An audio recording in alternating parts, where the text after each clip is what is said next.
What's going on, guys? My name is Ari, and tomorrow we are going apartment hunting. I'm going to talk to you about when it's time to move out of your parents' house through the lens of me and why I'm moving out now in the middle of COVID and everything else going on in the world.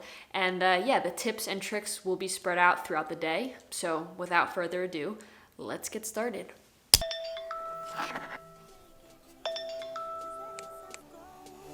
Just let go. Just let go. Just let go.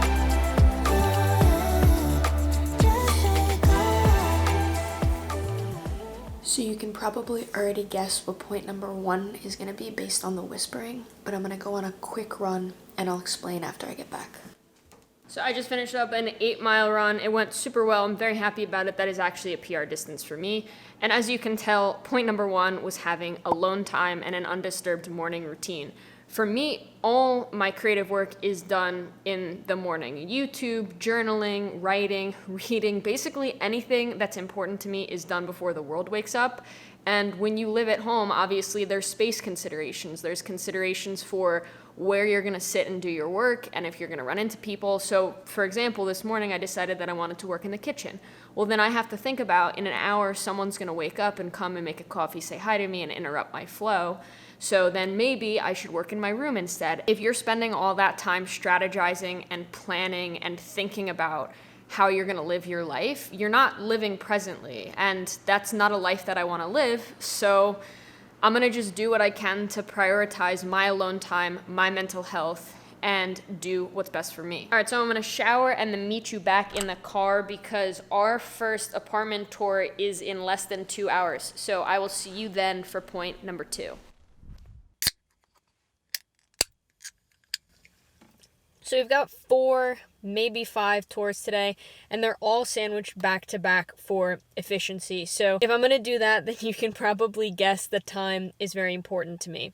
Point number 2 is time. Move close to work. All the apartments that I'm looking at today are within a 10-minute drive to work, and they're all in one town. Now you want to get close to work or school or wherever you're commuting to on a daily basis because it's a lot more gas money, it's a lot more wear and tear on your car, and the ancillary time spend on commuting is such a big time sink and money sink. Like you don't even know until you have a long commute.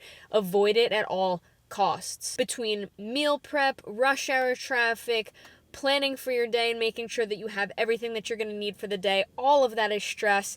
And with my current state of life, I just simply could not balance all the creative work that I'm doing if I also had the commute that I had prior. Speaking of time, I'm running late, so I'm going to jump out of the car now. I'll check back in with you after all our apartment tours are done for the day to let you know why I'm only looking at one town.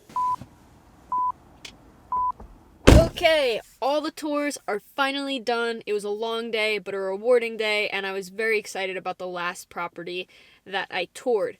Now, why am I only looking at one town? The reason is because it's the town that I'm kind of scared to live in. Now, you might be thinking, well, why would you want to live somewhere where you're scared to live? I don't mean scared for my safety. I mean scared for my comfort. Point number 3 is growth. So I told my therapist that I was looking between 2 towns. Number 1 was a suburb, not much going on, not even like any sort of a town. And the second one was a legitimate town with shops and restaurants and some form of a nightlife. And I told her that I was a little scared of potentially moving there because I don't know anybody there. I don't know anybody near work. And I was afraid that if I moved somewhere that on paper was lively, but I personally didn't have that much going on, then it might feel lonely and that might scare me. And I asked her for her thoughts and she told me, number 1, I shouldn't be moving to a suburb because I'm not in my 40s. I don't have young kids. I am a young adult and I deserve to have some form of a nightlife and an exciting life. And number 2 being that if for whatever reason that living in a town is triggering for me, that loneliness isn't something that we're supposed to shy away from. That we're supposed to lean into that kind of thing because we can figure out why that's bothersome to me potentially. And figure it out as opposed to run away from it. Look, moving out is scary, but I'm not doing this because it's easy. I'm doing it because it's necessary. Growth is necessary, and if you're scared to move out, if you're worried about moving out, if you're worried about leaving the comforts of home, that's okay. But these fears and these concerns aren't things that we should be numbing. They're things that we should be leaning into. Let your worries air out. Let them heal. Lean in. So we have leaned into our mind with point number 3. It is finally time for us to lean into our wallet. I will see you back at home for point number 4.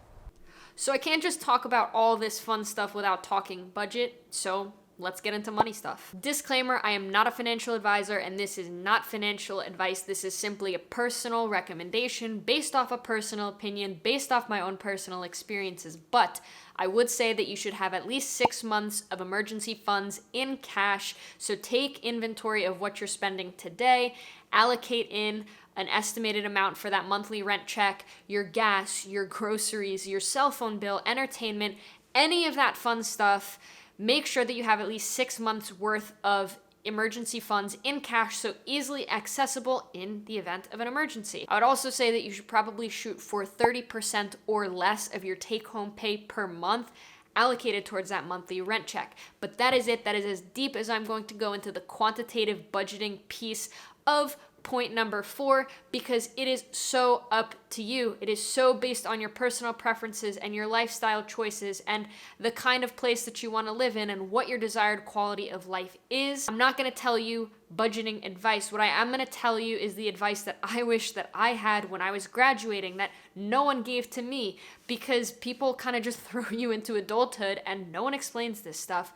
But it is super important. There is a trade-off between your quality of life and the lifestyle that you set and want to have for yourself, and money. Money is not the end all be all, okay? You can buy your way out of unhappiness once you guarantee yourself a baseline level of safety, once you guarantee yourself a roof over your head and clothes on your back, but you cannot buy happiness. Many, if not most of you watching this video will have just lived 4 years away from home, either at college or in graduate school. You've lived in a dorm room with your friends, staying up late, partying and having fun. You've lived in an on or off campus apartment. You've just been completely away from your parents, living your dream life. Coming back home can be a great choice to save money and return to some sense of normalcy and familiarity as you make that transition into adulthood. And I am not saying that you should not do that, because saving money is super important.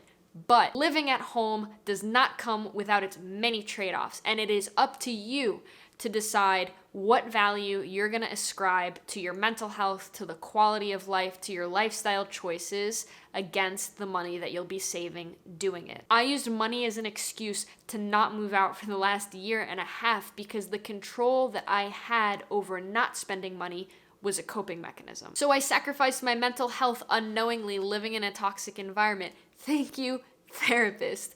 So the real reason that I'm moving out is because I finally realized that my mental health means way more to me and is far more valuable than a monthly rent check. Moving out is scary. For some people, it's the right choice. For some people, it's not. Some people do it for a little bit and decide that they're ready to move out. That's fine. Everyone's on their own timeline. Everyone is going to have a different choice that makes sense for them.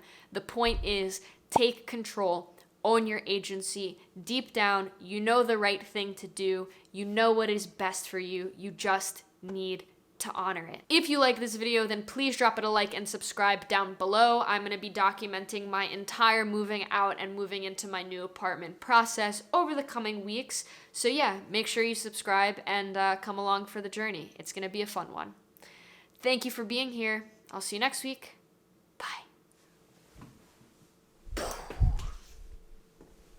Was that extra? That was extra.